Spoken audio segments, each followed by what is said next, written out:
A quiet emperor. Seeds of gratitude. Picture a boy, maybe 8 years old, sitting cross-legged on cool marble steps in the early morning light of ancient Rome. The air carries the scent of olive oil and fresh bread from the kitchen below, mixed with the faint sweetness of jasmine climbing the courtyard walls. This child doesn't yet know he will become one of history's most powerful rulers. Doesn't know that his private thoughts, scribbled in quiet moments, will comfort countless souls across 2,000 years. His name is Marcus, and right now, in this moment, he's simply watching his grandmother's weathered hands as she tends to a small garden. Her fingers move with such gentleness among the herbs. Basil, rosemary, mint.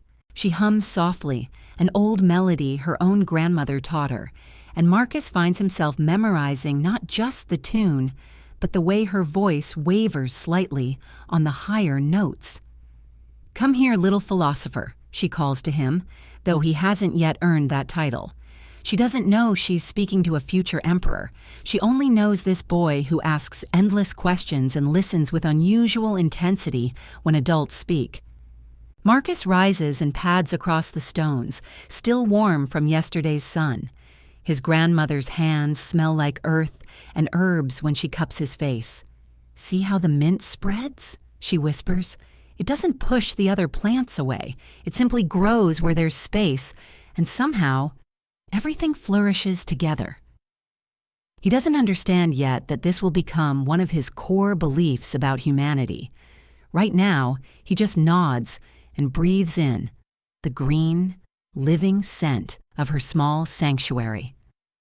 These moments, they're planting seeds. In the villa where Marcus grows up, there's a rhythm to daily life that modern souls might find almost meditative. No rushing between appointments, no notifications demanding immediate attention. Instead, there are rituals, small ceremonies of care that happen without fanfare. Every morning, his tutor Diognetus arrives just as the household is stirring. Diognetus isn't wealthy or famous. He's simply a man who loves learning and has noticed something special in this particular student. He brings Marcus small gifts, not expensive things, but treasures nonetheless.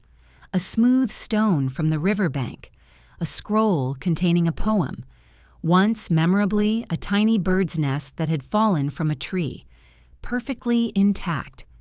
"Look at this," Diognetus says, holding the nest up to catch the morning light filtering through the window. "See how each piece of grass, each bit of mud serves the whole? The bird who built this understood something profound about cooperation." Marcus traces the intricate weaving with one finger. He's beginning to understand that his teacher sees lessons everywhere, in fallen nests, in the way servants move through their tasks, in the patterns clouds make across the sky. "Why do you bring me these things?" Marcus asks one day, his child's directness cutting straight to the heart of things.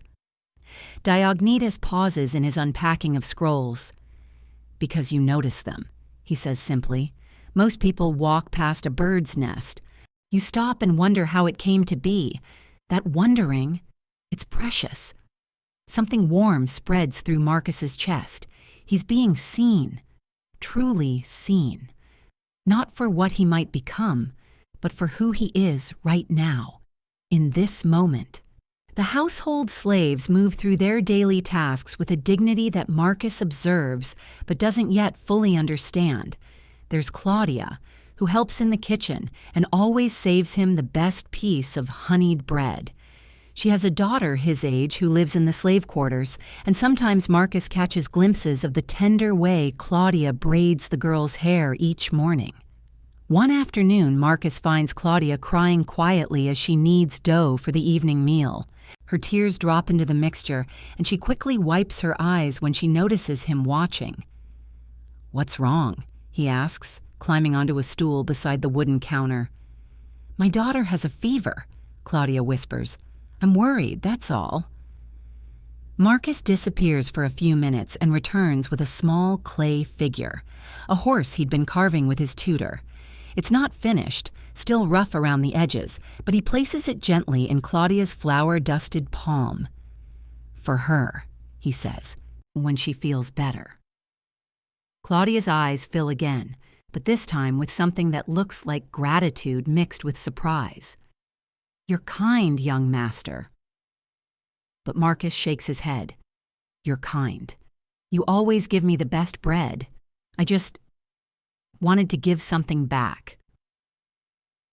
This exchange, lasting perhaps 3 minutes in the busy rhythm of a Roman household, plants something that will grow throughout Marcus's entire life. The understanding that kindness creates kindness. That gratitude isn't just a feeling, but an action. The day that changes everything arrives on an ordinary Tuesday morning in spring. Marcus is 14 now, still more boy than man, still more curious than wise. He's reading in the garden when his adoptive father, Antoninus Pius, approaches with an expression Marcus has never seen before. Antoninus settles beside him on the stone bench, and for a long moment they sit in silence. A bee moves lazily between the lavender bushes. Somewhere in the distance, a cart rumbles over cobblestones.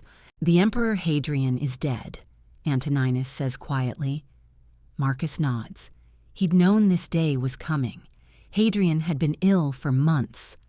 "I am to be emperor now," Antoninus continues. His voice carries no triumph, only a kind of quiet acceptance. "And you are to be my heir." The words hang in the air between them like incense, heavy with meaning that Marcus can't yet fully grasp. Emperor. Him. This boy who still asks his grandmother about her herbs, who saves pieces of honeyed bread for Claudia's daughter, who collects smooth stones from the riverbank. "I'm not ready," Marcus whispers. Antoninus places a gentle hand on his shoulder. "No one ever is, but readiness isn't what makes a good leader. Character is.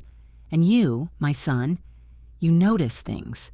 You see the humanity in everyone around you. You understand that power is meant to serve, not to dominate." Marcus thinks of Diognetus and his small gifts, of his grandmother humming in her garden, of Claudia's tears over her sick daughter, all those moments of care, of attention, of simple human kindness. Suddenly they feel like preparation for something much larger than himself. "Will you help me?" he asks. "Every step of the way," Antoninus promises. "But Marcus, remember this feeling, this humility, this awareness that you're still learning. Hold on to that no matter how much power you gain. The moment you stop being grateful for the people who shape you, that's the moment you stop being worthy of leading them." That night, Marcus lies awake in his chamber, staring at the ceiling where shadows dance in the lamplight.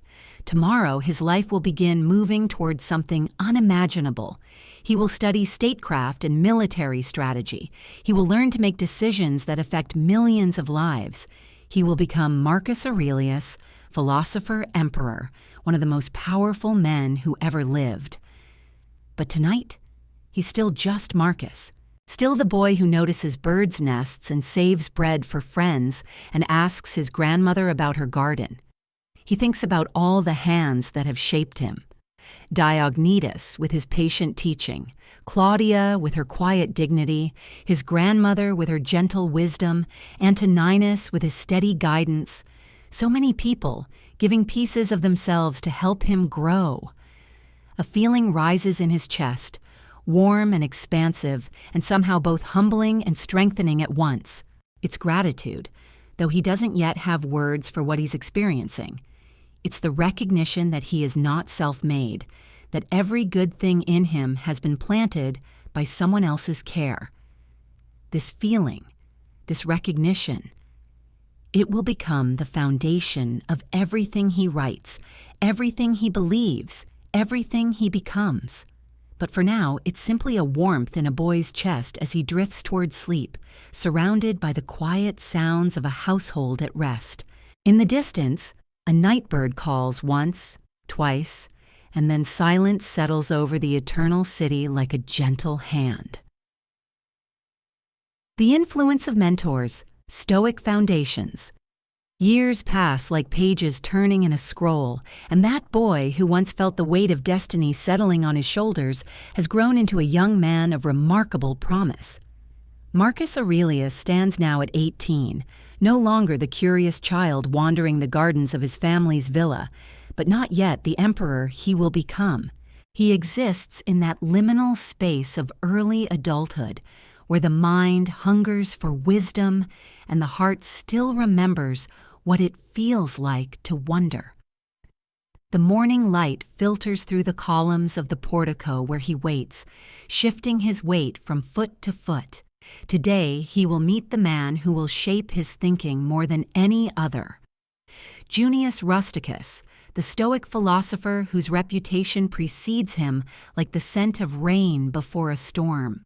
Marcus has heard the stories whispered in the corridors of power, how Rusticus speaks truth to authority without flinching, how he carries himself with a dignity that comes not from wealth or position, but from something deeper, something unshakable. When Rusticus finally appears, Marcus is surprised by his ordinariness. No flowing robes or dramatic gestures, just a man of middle years with intelligent eyes and calloused hands that speak of a life lived deliberately. He nods once to Marcus, a greeting that somehow conveys both respect and expectation. "Walk with me," Rusticus says simply, and Marcus falls into step beside him. They move through the city streets, past the merchants calling their wares, past the children playing in the dust, past the endless theater of human existence. Rusticus says nothing for a long time, and Marcus learns his first lesson without realizing it. The value of comfortable silence, of observation without judgment. "Tell me," Rusticus says finally, as they pause beside a fountain where water falls in an endless, soothing rhythm, "what do you think it means to live well?" Marcus has prepared for this question, or thinks he has. He begins to speak of virtue and duty, of the responsibilities that come with power. Good answers, learned answers. But Rusticus holds up a gentle hand. "Those are words you've been taught to say," he observes, not unkindly. "I'm asking what you think, what you've observed, what you've felt to be true, and so begins an education unlike any other. Under Rusticus's guidance, Marcus learns to read, truly read. Not the quick scanning he's been taught for efficiency, but the deep contemplative engagement with texts that transforms both reader and reading. They spend hours with the works of Epictetus, that former slave whose insights into freedom came not from power, but from powerlessness. "Listen to this," Rusticus says one afternoon, his voice carrying the weight of hard-won wisdom. Epictetus writes, "It's not what happens to you, but how you react to it that matters." What do you make of that? Marcus considers the words, rolling them around in his mind like stones smoothed by water. "It seems difficult," he admits. "When someone treats you unfairly, when circumstances conspire against you, surely the events themselves matter." Rusticus smiles, and Marcus sees something like approval in his eyes. "Good. You're thinking, not just accepting. Yes, it's difficult, perhaps the most difficult thing we can ask of ourselves. But consider this. What is the one thing you can always control, no matter what storms rage around you?" The answer comes slowly, like dawn breaking over distant hills. My response, my choices, my character. Exactly. Rusticus closes the scroll with careful hands. Everything else, the actions of others, the turns of fortune, even the length of our own lives, these things flow around us like water around a stone. We can choose to be worn down by them, or we can choose to remain steady. These conversations become the rhythm of Marcus's days, walking, reading, questioning, discovering. He learns that philosophy is not an abstract exercise, but a lived practice, as essential as breathing. Another teacher enters his life during this time, Apollonius of Chalcedon, whose approach to Stoicism is different but equally transformative. Where Rusticus teaches through questions and contemplation, Apollonius embodies the philosophy through his very presence. Marcus watches him navigate the complexities of Roman society with a grace that seems almost supernatural. At a dinner party where the wine flows freely and tongues grow loose with gossip, Marcus observes Apollonius listening to a particularly vicious piece of character assassination. The speaker clearly expects agreement, perhaps even encouragement. Instead, Apollonius simply nods and says, "That must be painful for them, to feel such anger." Later, as they walk home through streets lit by flickering torches, Marcus asks about this response. "Did you not think his words were wrong? Harmful?" Apollonius pauses beneath a statue of some long-forgotten hero, its marble face serene in the moonlight. Of course they were harmful. But consider, when someone speaks with such venom, who are they really poisoning? The person they speak about who may never even hear these words. Or themselves, feeding their own bitterness until it becomes the very air they breathe. The insight settles into Marcus like a seed finding fertile ground. This is what it means to live according to nature, he begins to understand. Not the nature of beasts and survival, but human nature at its highest expression. Rational, compassionate, connected to the larger order of things. Years of such teachings accumulate like layers of sediment, forming the bedrock of who Marcus will become. He learns to receive praise without vanity and criticism without despair. He practices gratitude not as a social nicety, but as a fundamental orientation toward existence. When Rusticus gives him a gift, a rare manuscript copied by skilled hands, Marcus learns to accept it with appreciation while remaining unattached to its possession. Gratitude, Rusticus explains, is not about what we receive, but about our recognition of the interconnectedness of all things.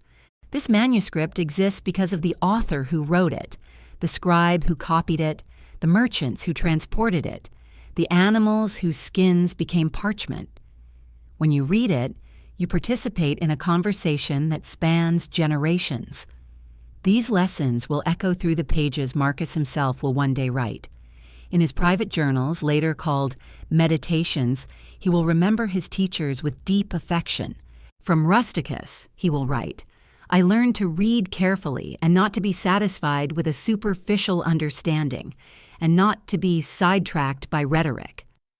But more than intellectual training, these men give him something precious, a way of being in the world that transforms every challenge into an opportunity for growth, every relationship into a chance for compassion, every moment into an occasion for wonder. As Marcus approaches his 20th year, he carries within himself not just the knowledge these teachers have shared, but their living example. He has learned to find stability in an unstable world, not by controlling circumstances, but by cultivating an inner fortress that no external force can breach. The boy who once felt overwhelmed by his destiny now understands that true power lies not in commanding others, but in governing oneself. The foundation is laid, strong, deep, unshakable. Soon the world will call upon him to build something magnificent upon it. But for now, he is still learning, still growing, still becoming the man who will one day write words that comfort souls across centuries, including perhaps a tired woman listening in the darkness, finding in his ancient wisdom a balm for her modern struggles. The teachers have planted seeds. Time will show what flowers bloom. Ukraine, Nature's Lessons, Finding Peace in Simplicity. The seasons turned in Rome as they had for centuries before, and as they would for centuries after. But for young Marcus, each change brought new wonder, new lessons written not in scrolls or spoken by teachers, but whispered by the world itself. He discovered early that the most profound truths often came in the quietest moments. While others sought wisdom in grand debates or elaborate ceremonies, Marcus found his teachers in the olive groves beyond the villa walls, in the small garden his grandmother had shown him how to tend, in the way morning light painted the marble columns gold. There was a particular spot he loved, a stone bench beneath an ancient fig tree, where he would sit in the early hours before his formal lessons began. The tree had stood there longer than anyone could remember, its roots deep in Roman soil, its branches reaching toward the same sun that had warmed emperors and slaves alike. Here, Marcus learned to watch, not with the hurried glance of someone checking off duties, but with the patient attention his grandmother had taught him. He noticed how the leaves changed color so gradually that each day seemed the same, yet somehow autumn arrived complete and golden. He observed how the tree gave freely, figs for the hungry, shade for the weary, beauty for anyone who paused to see it. Even the trees practiced generosity, he would think, words forming in his young mind that would one day fill pages of meditations. They ask for nothing but soil and rain, yet give everything they have. The garden became his sanctuary. His grandmother had given him a small plot to call his own, and here he learned lessons no tutor could teach. He planted seeds with careful hands, watered them with patient consistency, and discovered that growth could not be hurried, only nurtured. Some mornings he would find that slugs had eaten his tender lettuce shoots overnight. At first this frustrated him, all that careful work undone. But gradually he began to see even this as part of a larger pattern. The slugs, too, were seeking sustenance. The garden was not his alone, but part of a web of life where every creature played its role. Resistance to what is, he would later write, is the source of all suffering. But here, kneeling in the dirt with soil under his fingernails, he first felt this truth rather than thought it. The garden taught him acceptance. Not as defeat, but as wisdom. His tutor, Apollonius, often found him there in the early morning hours, hands dirty, face peaceful. Rather than scold him for being away from his books, the wise teacher would sit beside him on the garden wall and share the silence. "What do you see?"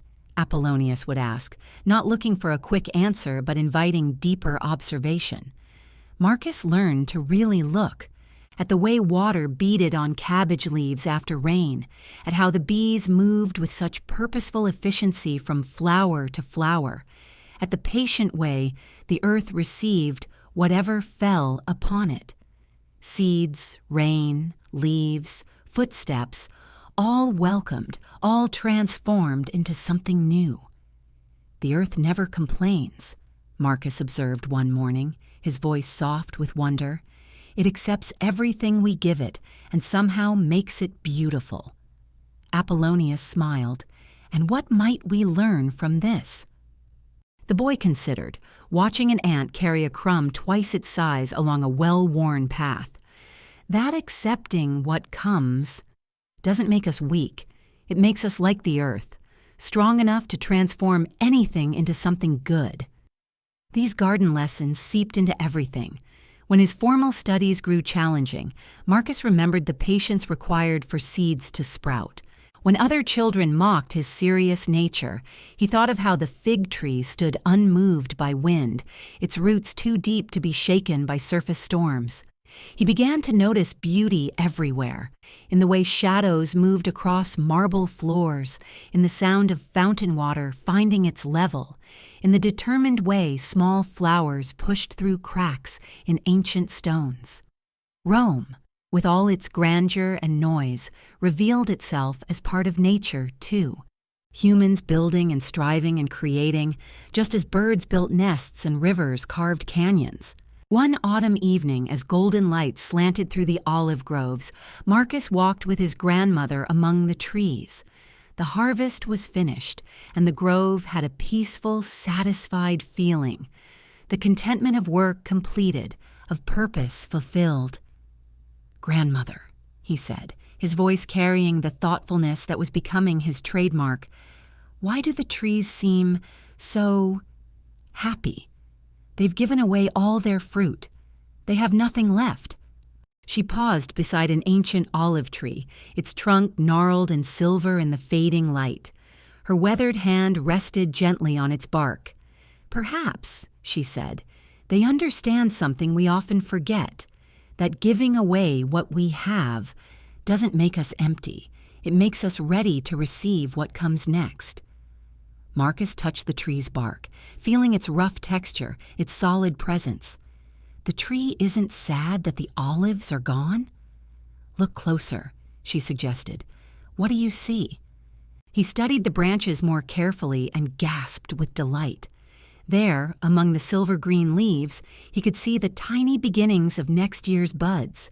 Even in the season of letting go, the tree was already preparing new gifts. It never really empties itself, he whispered, understanding flooding through him. It just changes what it's holding. His grandmother smiled, the expression reaching her eyes and creating the gentle lines that spoke of a lifetime of such smiles. The tree trusts the seasons. It knows that autumn's letting go makes space for spring's new growth. That night, Marcus lay in his bed thinking about the tree's wisdom. Around him, the villa settled into evening quiet. Servants finishing their tasks, oil lamps flickering in distant rooms, the soft sounds of a household at rest. But his mind was still in the grove, still marveling at the tree's patient confidence in cycles he couldn't fully see but was learning to trust. He thought about his own seasons, the childhood that was slowly giving way to youth, the simple days that were becoming more complex as his destiny approached. Like the tree, he was being asked to let go of one thing to make room for another. But if the tree could release its fruit with such grace, trusting in the rhythm of seasons it had witnessed for decades, perhaps he could learn to trust as well, to give what was asked of him, not with resentment, but with the quiet confidence of something rooted deep, something connected to patterns larger and wiser than any individual understanding. The natural world had become his teacher in gratitude, showing him that every season had its gifts, every cycle its purpose, every moment its own quiet beauty for those who knew how to look. Outside his window, the fig tree stood patient in the moonlight, its branches empty now but not barren, resting, preparing, trusting in the ancient rhythm of seasons that had never yet failed to turn. Gratitude in adversity, the emperor's burden.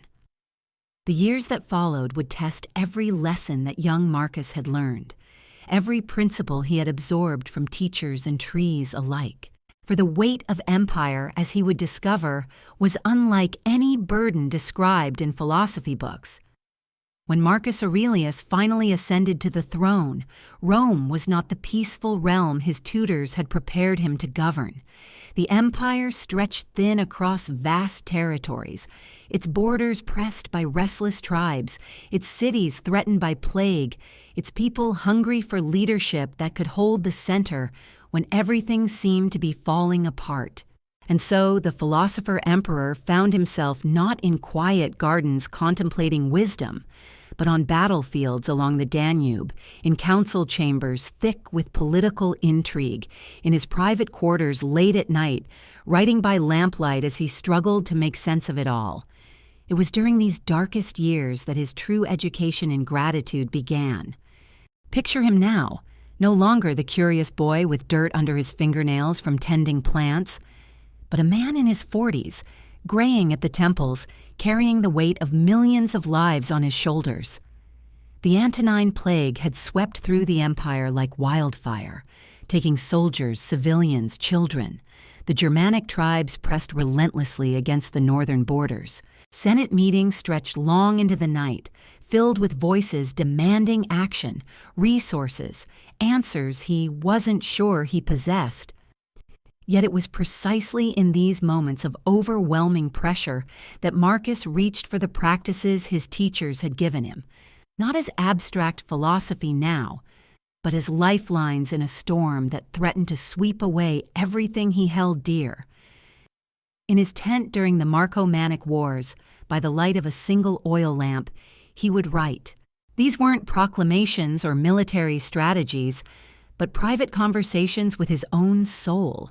Reminders, really. Gentle corrections when his mind began to spiral toward despair. "When you wake up in the morning," he wrote to himself, "tell yourself, the people I deal with today will be meddling, ungrateful, arrogant, dishonest, jealous, and surly." But then, the turn toward gratitude that his teachers had trained into him. "But I have seen the beauty of good and the ugliness of evil, and have recognized that the wrongdoer has a nature related to my own. Even his enemies, even those who opposed him, were part of the great web of existence for which he could find some thread of thankfulness." This wasn't naive optimism. Marcus had seen too much death, too much suffering, too much human cruelty for simple positivity.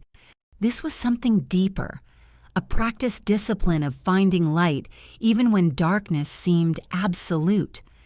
During the plague years, when bodies were burned in great pyres outside Rome's walls and mothers wept in the streets for children who would never return, Marcus wrote, "How much trouble he avoids who does not look to see what his neighbor says or does, but only to what he does himself." He was teaching himself, word by careful word, how to remain grateful for his own capacity to respond with dignity, even when he couldn't control the chaos swirling around him.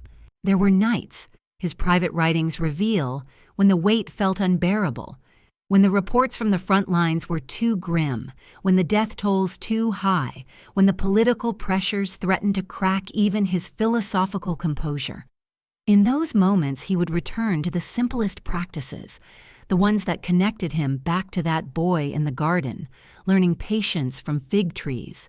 "Observe constantly that all things take place by change," he reminded himself during one particularly dark period, "and accustom yourself to consider that the nature of the universe loves nothing so much as to change the things which are." The season still turned, even in wartime. The sun still rose over battlefields and plague-stricken cities alike. His own breath still moved in and out, carrying life through his body even as death surrounded him on all sides. These became his anchors, small immediate things for which gratitude was possible, even when larger gratitude felt impossible. The warmth of his cloak on a cold morning in Germania, the loyalty of soldiers who followed him, not because they had to, but because they believed in what he represented. A letter from home, a moment of unexpected laughter shared with his advisors, the taste of simple bread when hunger made even basic food feel like luxury. "You have power over your mind, not outside events," he wrote during the siege of Sirmium. "Realize this, and you will find strength." But it wasn't just philosophical strength he was cultivating. It was a very practical form of gratitude, one that allowed him to function as a leader when everything in him wanted to retreat to a quiet room and never emerge.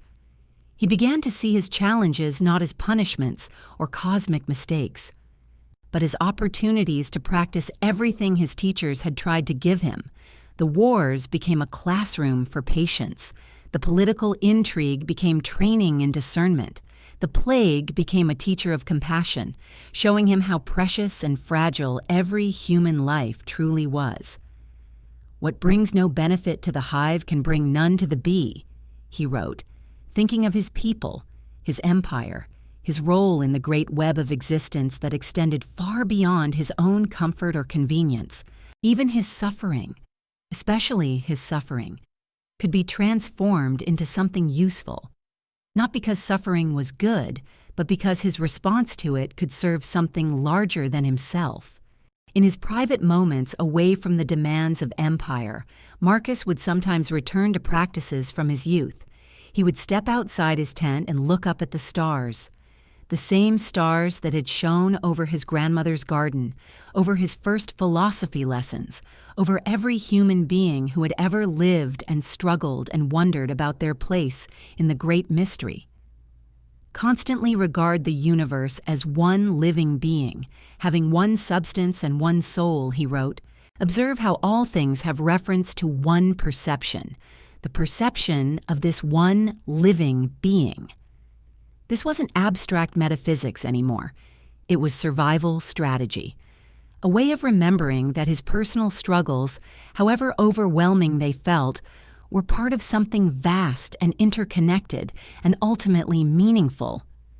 The tribal chieftains he negotiated with, the senators who opposed his policies, the soldiers dying of plague in field hospitals, his own wife and children back in Rome, worried for his safety, all of them were threads in the same tapestry, all of them deserving of the same basic recognition that had first stirred in him as a boy, watching his grandmother tend to a servant's fever.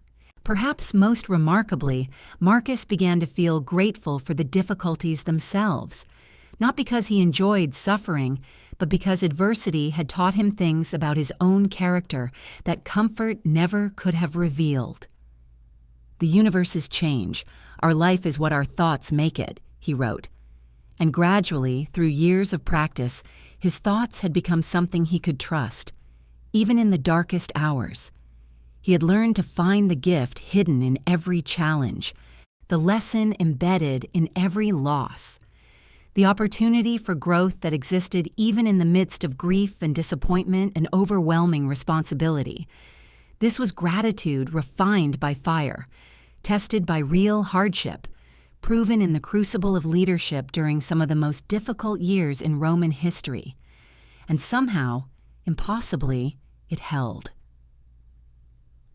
Family and connection, the human side of an emperor.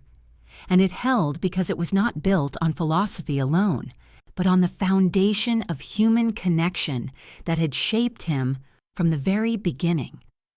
For all his titles and responsibilities, for all the weight of empire that rested on his shoulders, Marcus Aurelius remained, at his core, a man who understood that the deepest sources of gratitude often came from the simplest places, from love, from family, from the quiet moments between the demands of ruling the world. His wife, Faustina the Younger, was perhaps the most misunderstood figure in his life. History has not been kind to her, whispers and rumors following her name across the centuries like shadows. But Marcus saw something different when he looked at her. He saw intelligence in her eyes, strength in her bearing. A woman capable of navigating the treacherous waters of imperial politics while still finding moments of genuine tenderness. In his private writings, he speaks of her with a reverence that cuts through all the historical speculation. "From my wife," he wrote, "I learned to value loyalty, to appreciate the complexity of love, to understand that partnership requires both independence and devotion. She bore him 13 children, though only 6 would survive to adulthood. In an age when childbirth was perilous and infant mortality common, each pregnancy was an act of courage, each birth a victory against the fragility of life." Marcus understood this. He watched her body change and strengthen with each child, witnessed her navigate the particular challenges that came with being not just a mother, but an empress, a woman whose every action was scrutinized and judged. And in those quiet evening hours, when the palace grew still and the weight of empire could finally be set aside, they were simply 2 people who had chosen to build a life together. He would find her in the children's quarters sometimes, reading to their youngest daughter, Vibia, Aurelia, Sabina, her voice soft and musical as she brought ancient stories to life, or helping young Commodus with his lessons, her patience endless even when his attention wandered. These were the moments Marcus treasured most, when he could slip away from being emperor and simply be a husband, a father, a man grateful for the ordinary magic of family life. "Watch how she moves through the world," he would think to himself. "See how she carries both strength and gentleness, how she can be fierce in protecting our children and tender in comforting their fears." This was gratitude of the most intimate kind, appreciation for a partnership that sustained him through everything else. Their children brought a different kind of joy, the particular chaos and wonder that only comes from young lives unfolding in your presence. Little Ania Galeria Faustina, named for her mother, with her serious eyes and careful questions about everything she encountered. Why do the stars move, Papa? Where do thoughts come from? What makes people kind or cruel? Marcus would set aside his correspondence, his military reports, his endless administrative duties, to sit with her and explore these mysteries together. In her curiosity, he recognized something of his own childhood wonder, that same hunger to understand the world that had first drawn him to philosophy. "Every question she asks," he wrote in his journal, "reminds me that wisdom begins with admitting what we don't know, that the greatest teachers are often those who approach life with fresh eyes and open hearts." Young Marcus Annius Verus, named for his father, had inherited the family's contemplative nature. He would spend hours in the palace gardens, watching ants build their colonies, studying the way light changed throughout the day, collecting interesting stones and arranging them in careful patterns. "He sees the world as I learned to see it," Marcus reflected, "not as something to conquer or control, but as something to observe and appreciate, to learn from and participate in with humility." These children, each so different, each carrying their own gifts and challenges, reminded him daily of life's essential mystery, how two people could create these unique souls, how each child emerged with their own temperament and interests and ways of moving through the world. It filled him with a gratitude that was almost overwhelming sometimes. This recognition that he had been trusted with helping to shape these young lives, that in the midst of all his public responsibilities, his most important work might be happening in these private moments of connection and care. Even Commodus, who would later become a source of such complexity and heartbreak, was still, in these early years, simply his son, a boy who loved gladiator games and horse races, who could be charming one moment and stubborn the next, who needed his father's guidance and approval just like any child. Marcus tried not to project too far into the future, tried not to worry about what kind of emperor Commodus might become. Instead, he focused on what kind of father he could be today, in this moment, with this particular child who was still learning who he wanted to be. "I cannot control what choices he will make as a man," Marcus wrote, "but I can offer him examples of kindness, patience, integrity, and trust that some part of what he witnesses will take root and grow." This was perhaps the most difficult aspect of gratitude for someone in his position, learning to appreciate what was present without trying to control what might come next. In the evenings, when official duties were finally complete, the imperial family would often gather in Faustina's private chambers. The children would sprawl across cushions and carpets.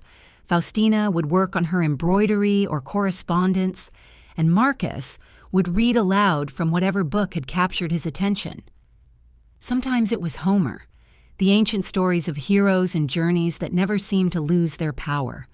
Sometimes it was philosophy, though he would choose passages carefully, looking for ideas that might spark interesting conversations rather than lectures. And sometimes, when the day had been particularly difficult, when the weight of decisions and responsibilities felt almost unbearable, he would simply sit quietly and listen to the sounds of his family around him. The soft rustle of fabric as Faustina worked, the whispered conversations between siblings, the occasional laugh or gentle correction, the breathing of children growing sleepy as the evening progressed.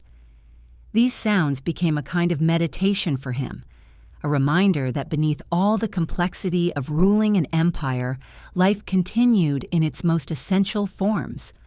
Love was given and received. Children learned and grew. Families created their own small worlds of safety and connection.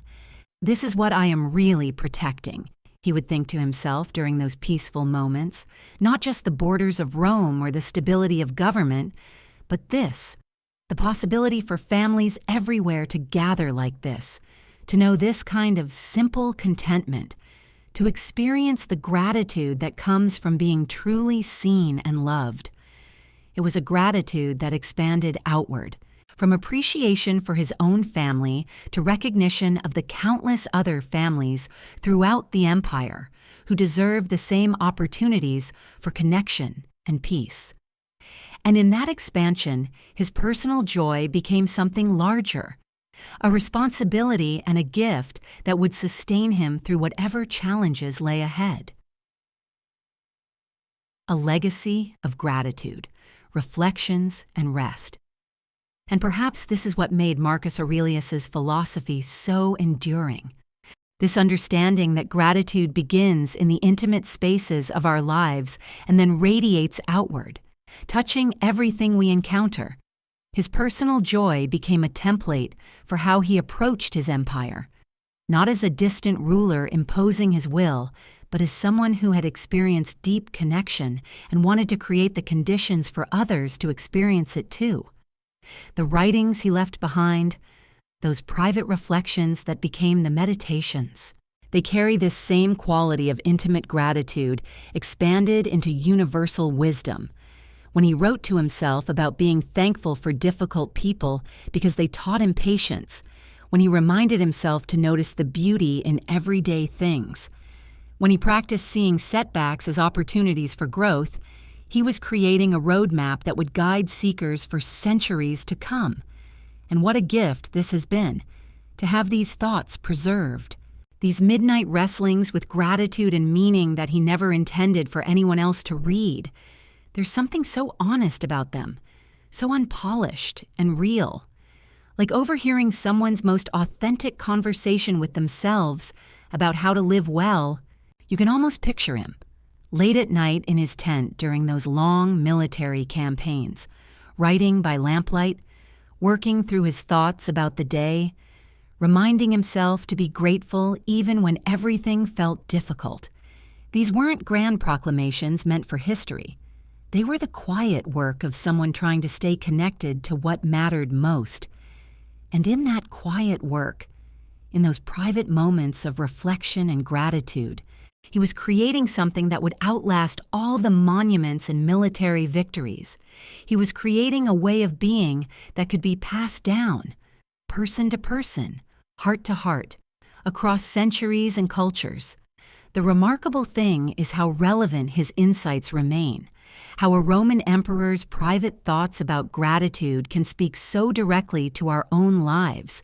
When he wrote about accepting what we cannot control and focusing our energy on what we can influence, when he reminded himself to see obstacles as opportunities to practice virtue, when he cultivated appreciation for simple pleasures and difficult lessons alike, he was describing challenges that feel completely contemporary.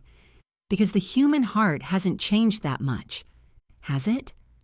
We still struggle with disappointment and loss. We still get caught up in worrying about things beyond our control. We still forget to notice the small gifts that surround us every day. And we still have the same capacity for gratitude, the same ability to transform our perspective through appreciation and wonder. This is what his legacy offers us, not a set of rules to follow, but a living example of how gratitude can become a way of seeing, a practice that shapes how we move through the world. It's an invitation to notice what we often overlook, to find meaning in both joy and difficulty, to remember our connection to something larger than ourselves. And perhaps most importantly, it's a reminder that this work of gratitude is deeply personal and completely universal at the same time. Just as Marcus found his way to wisdom through his own particular experiences, his family relationships and philosophical training, and the challenges of his era, we each find our own path to appreciation through the specific circumstances of our lives. The grandmother who taught him kindness through her daily actions, the teachers who showed him how to think clearly and respond thoughtfully, the garden that revealed the patience of natural cycles, The family relationships that grounded him in love, the difficulties that taught him resilience, all of these became doorways into a deeper understanding of what it means to be grateful for life itself. And you have your own doorways, don't you? Your own teachers and challenges and moments of unexpected beauty, your own opportunities to practice seeing with appreciation rather than judgment, your own chances to transform difficulty into wisdom and connection into strength.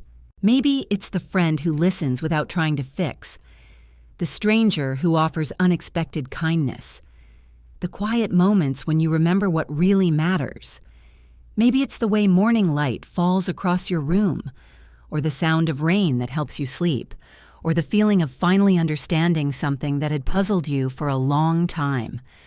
Maybe it's the difficult conversations that deepen relationships, the setbacks that reveal your own resilience, the times when you surprise yourself by choosing compassion over criticism, or patience over reactivity.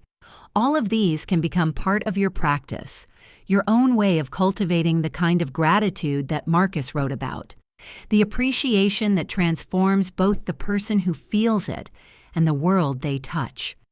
Because this is what his example shows us, that gratitude isn't just a feeling we have, it's a way of participating in life, a form of generosity that creates more of what it appreciates. When we approach our days with genuine thankfulness, when we look for what's working rather than only what's broken, when we remember our connection to the larger web of existence, we become part of the healing the world needs. And this doesn't require perfection, does it? Marcus certainly wasn't perfect. He struggled with anger and frustration and doubt just like anyone else, but he kept returning to the practice, kept reminding himself to notice what was good and true and beautiful, kept choosing gratitude as his default response to whatever life brought. This is what makes his legacy so accessible, so genuinely helpful. It's not the wisdom of someone who never struggled. It's the hard-won understanding of someone who faced real challenges and found a way to remain open-hearted anyway. It's proof that gratitude can be cultivated, that it's a skill we can develop rather than just a lucky temperament some people are born with. And tonight, as you let yourself settle into rest, you can carry this understanding with you. You don't need to become a philosopher or an emperor to benefit from what Marcus discovered. You just need to be willing to notice, to appreciate, to practice seeing your life through the lens of gratitude rather than scarcity. You can start exactly where you are, with whatever feels most real and immediate, the warmth of your bed, the quiet of this moment, the simple fact that you're safe enough to rest, the breath moving in and out of your body without any effort on your part, the way your heart keeps beating, the miracle of consciousness itself, awareness aware of being aware. And from there, you can let your appreciation expand, like ripples moving outward from a stone dropped in still water. The people who care about you, the ones who have shaped you through their kindness or their teaching or their example. The experiences that have brought you to this moment, both the joyful ones and the difficult ones that helped you grow. The countless invisible supports that make your life possible, the farmers and drivers and builders and inventors, the writers and artists and thinkers who have contributed to your understanding, the natural systems that provide air and water and food, the vast network of connection and interdependence that sustains all life. You can let yourself feel held by this web, supported by this legacy of care and creativity and wisdom that stretches back through generations. You are part of something so much larger than your individual concerns, connected to a story that includes Marcus Aurelius and his teachers and his family, and countless others who have practiced gratitude and passed it forward. And as you drift towards sleep, you can rest in this knowing that your own practice of appreciation matters, that your choice to see with gratitude rather than judgment makes a difference, that your willingness to remain open-hearted contributes to the healing and wisdom of the world. You can let go of whatever felt difficult about today, trusting that tomorrow will bring new opportunities to practice, new chances to choose gratitude, new moments to notice what's beautiful and meaningful and true. You don't have to carry the weight of everything. You can set it down now and rest in the simple appreciation of being alive, being here, being part of this magnificent, mysterious, interconnected whole. Let your breathing slow and deepen. Let your body sink into the support of your bed. Let your mind release its grip on the day's concerns and settle into the peaceful rhythm of rest. You are safe. You are held. You are part of a legacy of wisdom and gratitude that will continue long after this moment passes. And in this knowing, you can let yourself drift into the restorative darkness of sleep, carrying with you the gentle understanding that gratitude is always available, always renewable, always ready to transform whatever comes next into an opportunity for deeper appreciation and more authentic connection with the gift of being alive.